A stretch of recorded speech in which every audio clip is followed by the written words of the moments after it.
Unfortunately, our move on March 4th, 2025 from the Philippines to Mae Rim, Thailand fell on day 37 of my cycle, meaning I already had 4 days of hormonal problems. So my hormones were going haywire. And upon our arrival, I felt really not well at all.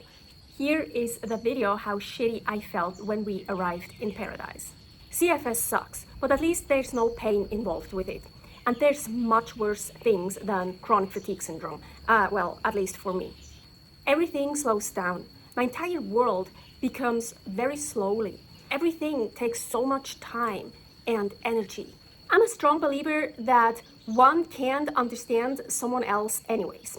But even if we have the same condition, let's say we both have migraines, well, yeah, then there are different kinds of migraines, but let's even say we have the same kind of migraine. I would never know exactly how it would feel for you because every person is different. Every person experiences things differently.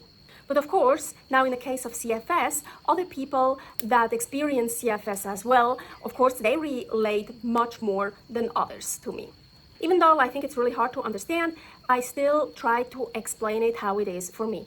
Okay, so try to imagine a computer game where you have a character and you have that energy bar battery, you know, on top, and it goes from green to orange to red, right? And when it's empty, you have to drink a potion and wait or something to fill it up again. Well, actually, when it's completely empty, I think you die. But I think you get what I'm saying. Anyways, first off, when my CFS, by the way, also called ME, is active, my energy bar is always in the red, always. And if it's really strong, the CFS, even just lifting a hand, opening my eyelids, speaking one word takes up so much energy. Yes, in the morning, when it's really strong, it's so hard to wake up. Or, well, I'm actually awake, but I can't even open up my eyes yet. So it takes a while.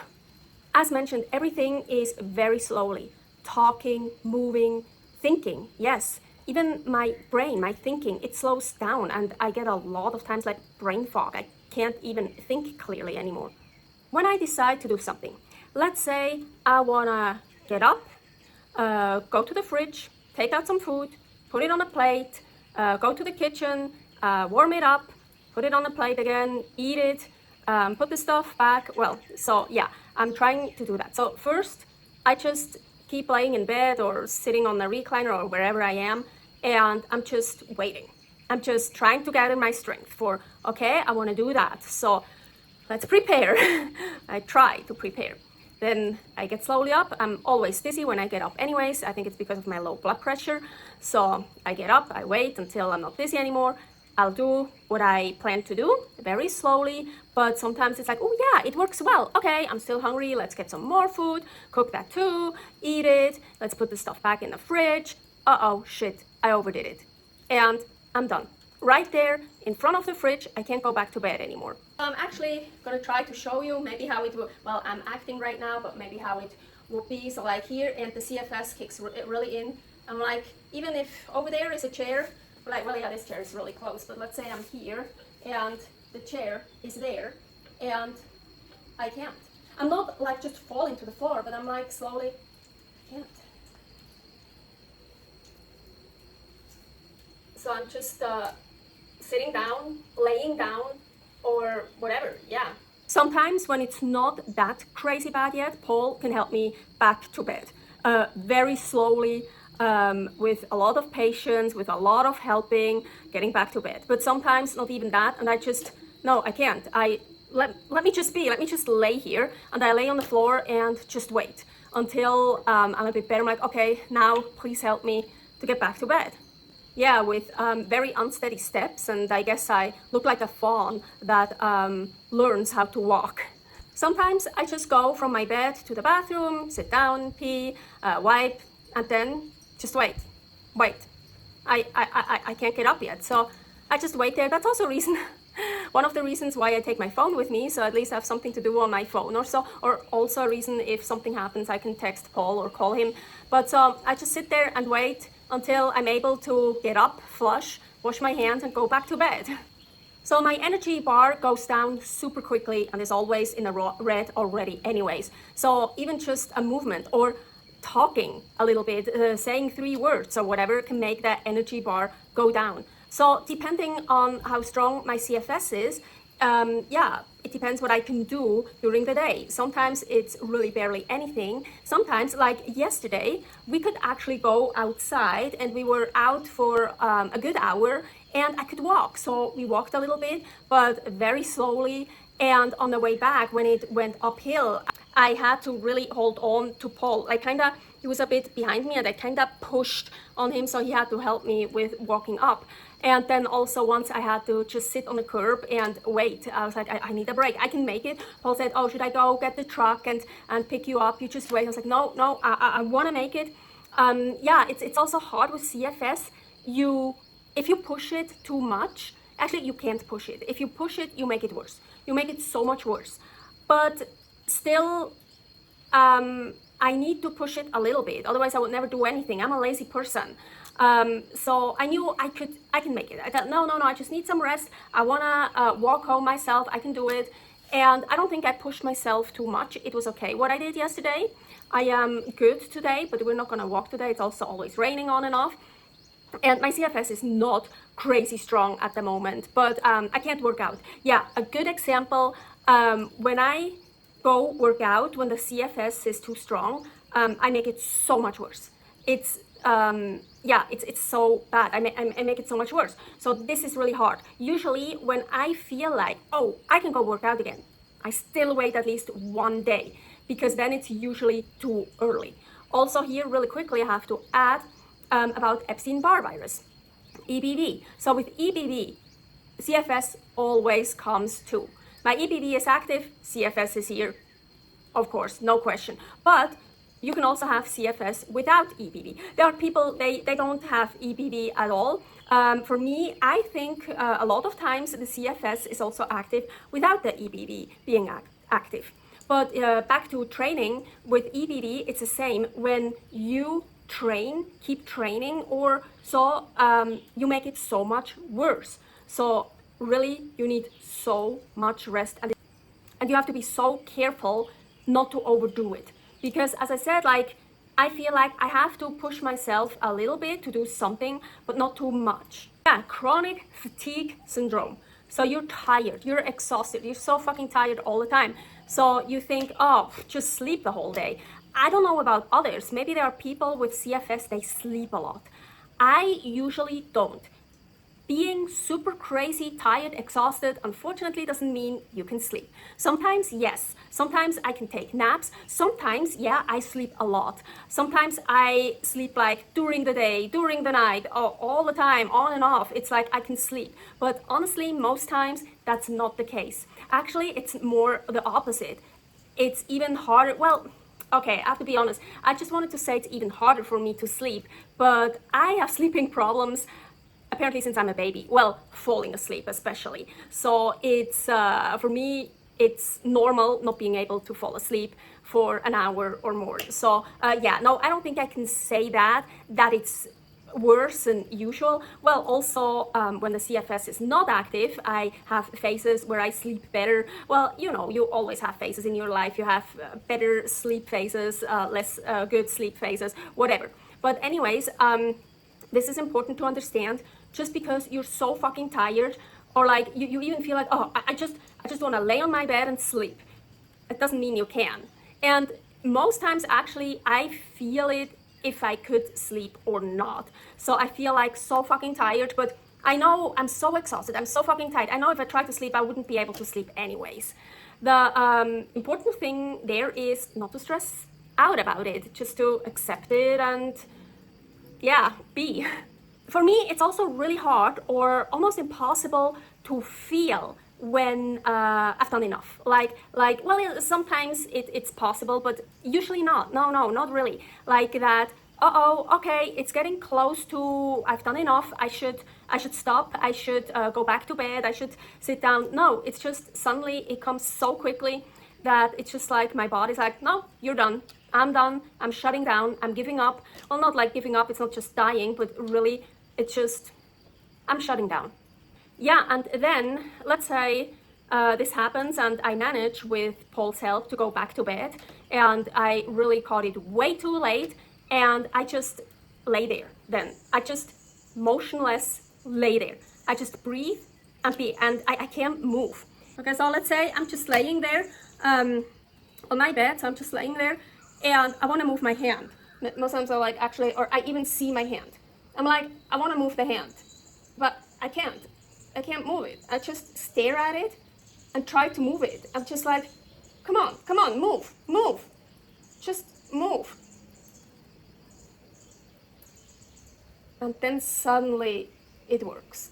And then I can start moving more, and then usually, yeah, it goes, everything else goes fast. But that first initial movement, I feel like in Kill Bill, when she is laying in a hospital bed or whatever, yeah, and she tries to move her big toe, right? That's how I feel. And really, I'm just like staring at it. I'm like, I'm trying to like move, but it just doesn't. And then I'm just like, okay, just fucking move. You know, like just do it. But it just doesn't work. And suddenly it just works. It's super weird. Yeah, and then when it works, it's super exhausting. Or for example, I lay in bed and just moving to the other side feels like I've done a crazy hard 1 hour workout at the gym. But I actually just changed sides in my bed. But that's kind of how it feels. Like I'm so exhausted. It's so hard. And actually it feels worse because after a good gym workout, I feel great. It's of course a total different exhaustion. So I've been battling with CFS since I've got chronic Epstein-Barr virus for the first time. As I said, it always comes with EBV. So I think that's when I got it the first time, when I had chronic EBV for the first time. I think I had it twice or even 3 times, or maybe both those times were the same time, but there was a gap in between. No, there were years in between. I don't know. Anyways, my first one was really bad. I overtrained. I didn't know. I went to the doctor and he got it tested and he got like 3 numbers with the EBV. I don't remember the numbers, but I remember he said it's not the highest number I've ever seen, but it's in the top 3. So it was really fucking bad. And yeah, unfortunately, it's not the first time I'm dealing with CFS during our Nomad Life. Here, for example, is a video where I was battling it in Montenegro. I think I also had it in Albania, and I don't remember. You know, it comes and goes, and it's also not always super crazy active. But then in Montenegro, for sure. And I think then I also had EBV. I didn't get tested, so there's no blood test to confirm that or whatever, no proof. But we thought I also had EBV because there are things like my spine hurt and other things that let us believe that. But so now, this time, and the actually it's funny. I'm just laughing because I wrote this video when I just got here, and now in 3 days we are leaving here. So we've been here for 3 months, and so what I wrote down from the CFS when I got here, but now I have it too. So like in my notes it says, so this time, meaning when I got here, I'm very sure, we are both really sure that EBV is not active, but also now. So it's probably still the same CFS from 3 months ago that just comes and goes. You know, chronic fatigue syndrome. So chronic, yeah, means it comes and goes, but it's really hard to get rid of. Yeah, CFS is still one of the things that doesn't have a lot of research. They don't know where it comes from, so why you get it, how to get rid of it. Well, they say there's no cure for it, or why it appears again. There is really not much known of it yet, about it yet, and especially, yeah, how you get it, why. I would like to know that. There's stuff I've learned over the years that helped me. High dose of vitamin C, 2 to 5 grams daily, at least 2 grams a day. Yeah, high dose of vitamin C. Then vitamin D3 and NAC, N-acetyl-L-cysteine, would be good to take as well. And of course, as mentioned, a shit ton of rest. You can't speed things up. You can't just speed up the healing. You can't rush it. You just make it worse. Yeah, I just lay in bed, watch movies after movies, do online puzzling, do Duolingo, just lay there, and just be. Yeah, it sounds stupid, but don't stress yourself out. I always keep telling me everything happens for a good reason. With my Asperger's, I'm always under constant stress anyways, my brain especially. So sometimes I feel maybe the CFS gets active, so my body gets a bit forced to take a break, to rest. And I even tried to enjoy the CFS time, to accept it, to acknowledge it. What is much easier to do while you're living in paradise. So as soon as possible, I try to get outside. Just, yeah, being here in this chair or something. And studies say that fresh air, being outside, sunlight is really helpful for healing. It speeds up the healing. At least today, Friday, March 7th, 2025. I'm able to sit outside. First I was sitting here, and then I actually wanted to come over here where I am right now, but I only made it to over here behind the Buddha statue. Here you still see the chair. I put it more over here, sitting here for a while, looking out of this, and now I made it actually over here. Have this beautiful view. I rather have CFS here in paradise, where I can enjoy this view, than anywhere else. I'm sorry about the background noise. That's a thing here in the jungle in paradise. Sometimes it's super loud and you have this right now. I love to observe and hear nature when it's not too loud, when I want to film. The butterflies, the insects, birds, squirrels, and just be in the moment and enjoy this beautiful world. And I'm so grateful and happy that I'm not in a fucking loud apartment anymore in Reno, where they were so fucking loud above me, and I really suffered so much then. So much rather here in paradise. The only thing, the guilt. We are doing trusted house sitter's job here, so we are taking care of 3 cats, a garden, and a house. And at the beginning, I couldn't help at all. Not just that. Not that I just couldn't help. I needed help. And sometimes I needed a lot of help, just like getting me stuff, bringing me stuff, because for me to get up and just get something from over there and get something from there was just so fucking hard. So I had to ask, oh, please bring me this, please give me this. And the guilt. I feel so bad when this happens, and it just sucks so much. I feel bad and guilty. It takes so much patience to take care of someone with CFS, and so much acceptance, because understanding is not possible unless you have it yourself as well. And Paul is really doing his best. He is really doing a great job, and I'm so grateful for that. I don't know where I would be without him. Stay happy, stay healthy.